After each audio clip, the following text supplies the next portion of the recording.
안녕하세요. 이노소셜랩 서진석 연구위원입니다. 지속 불가능한 ESG 오늘 마지막 강의입니다.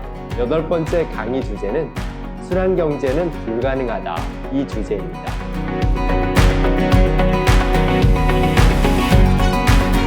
마지막 강의 주제가 매우 도발적이죠?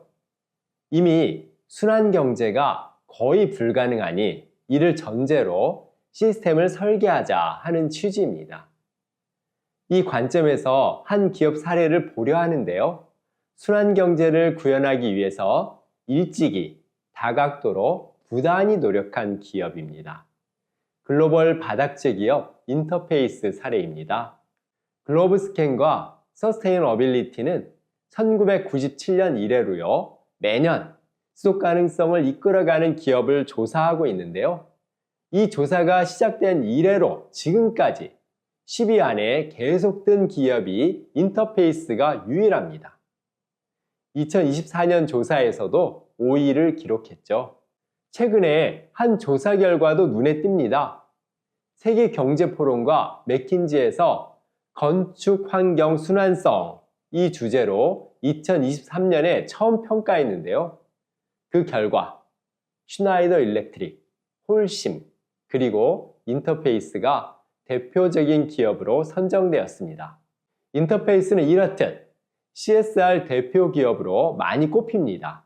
그리고 그 중심에는 창업자인 레이 앤더슨이 있죠. 레이 앤더슨은 자신이 쓴 책에서 나는 지구의 약탈자다. 지속 가능한 기업은 존재하지 않는다. 라고 고백하기도 하면서요. 인터페이스를 통해서 미래 기업상을 제시하기 위해 노력했습니다. 레이 앤더슨이 변화한 계기가 있었습니다. 1994년에 폴 호켄의 비즈니스 생태학을 읽은 후에요. 가슴에 창을 맞은 깊은 깨달음을 얻었죠. 레이 앤더슨이 꿈꾼 기업은 회복형 기업입니다. 레이 앤더슨이 말하는 회복형이란요. 단순히 지구에 해를 끼치는 것이 아니라요. 우리가 지구에서 가져오는 것보다 더 많이 지구에 되돌려주고 또 적극적으로 지구에 선을 행하는 것을 의미합니다. 레이 앤더슨은 미래의 원형적인 기업상을 제시하고자 했죠. 그 첫 단계가 1996년에 내놓은 미션 제로라고 하는 미션입니다. 미션 제로는 회복형 기업으로 가기 위한 중간 단계입니다. 지구에 해를 끼치지 않는 지속 가능성을 구현하고자 하는 것입니다. 제로의 의미는 두 가지입니다. 하나는 지구 지각에서 석유 기반 자원을 가져오지 않겠다 하는 것이고요. 다른 하나는 지구에 쓰레기 독성 물질을 돌려주지 않겠다 하는 것입니다. 인터페이스가 미션 제로를 달성하기 위해서요. 7가지 핵심 영역을 제시했습니다. 이 7가지 핵심 영역에서의 전환을 통해서요. 인터페이스를 21세기 원형적인 기업으로 만들고자 했습니다. 그 사례 일부만 볼까요? 인터페이스는 일찍이 1995년에 최초로 카펫을 영구적으로 빌려주는 에버그린 리스라고 하는 프로그램을 런칭했죠. 현재도 ESA라는 이름으로 운영되고 있습니다. 인터페이스는 카펫을 빌려주고 설치와 유지 보수를 책임집니다. 카펫이 닳게 되면요. 닿은 카펫 타일만 수거해서 교체해줍니다. 이렇게 수거하는 경우 90% 이상의 재료를 재활용합니다. 이를 통해 인터페이스는 순환경제에 근접한 모델을 만들어냈죠. 1995년에 런칭한 리엔트리 이 프로그램도 볼까요? 소비자가 사용한 카펫을 수거해서요. 새로운 카펫으로 만드는 프로그램인데요. 경쟁사가 생산했는지 하는 여부를 전혀 따지지 않고 수거하는 것이 특징입니다. 타일 교체 프로그램도 눈여겨볼 만합니다. 고객이 오래된 타일 부분만 떼어내어서요. 우편으로 보내면요. 이를 새 타일로 무료로 바꿔주는 프로그램입니다. 2013년에는 넷 이펙트 이런 제품을 내놓았는데요. 이 제품은 버려진 어망을 재활용한 것입니다. 바로 2012년에 시작한 넷웍스 프로그램의 결과죠. 넷웍스는 버려진 어망을 수거해서요, 새로운 원사로 재활용하는 프로그램입니다.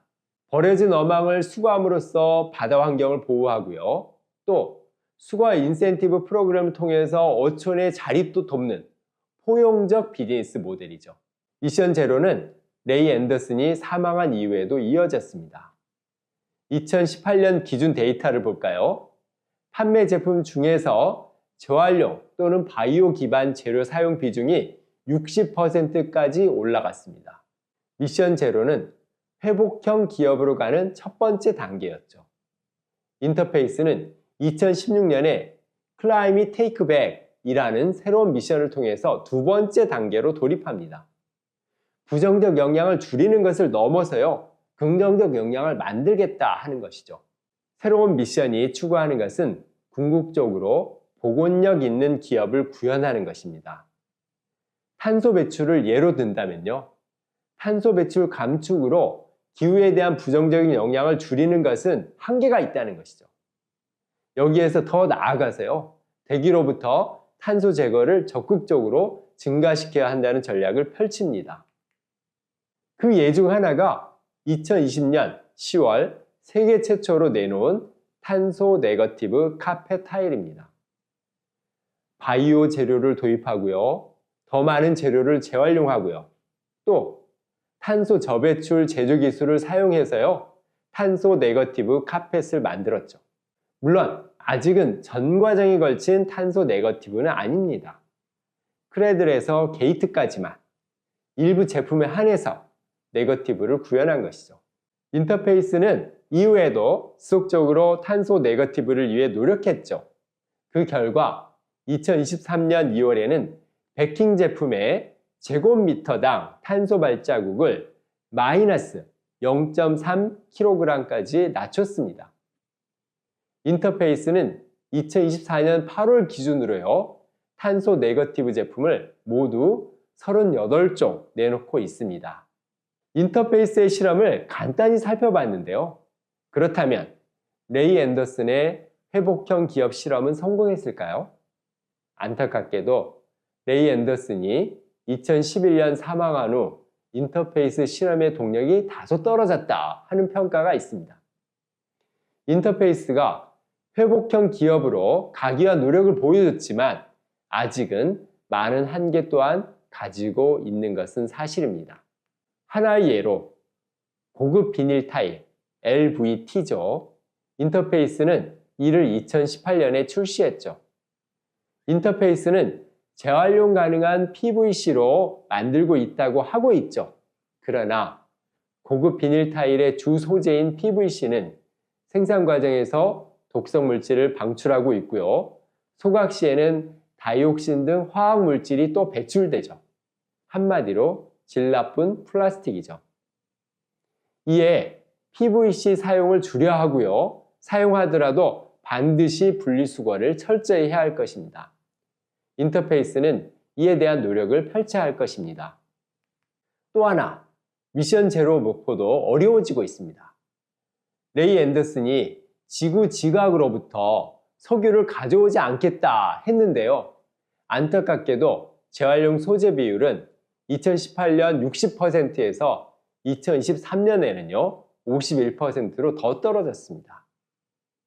카펫 타일만 보면요, 재활용 소재 비율이 66%까지 올라갔습니다.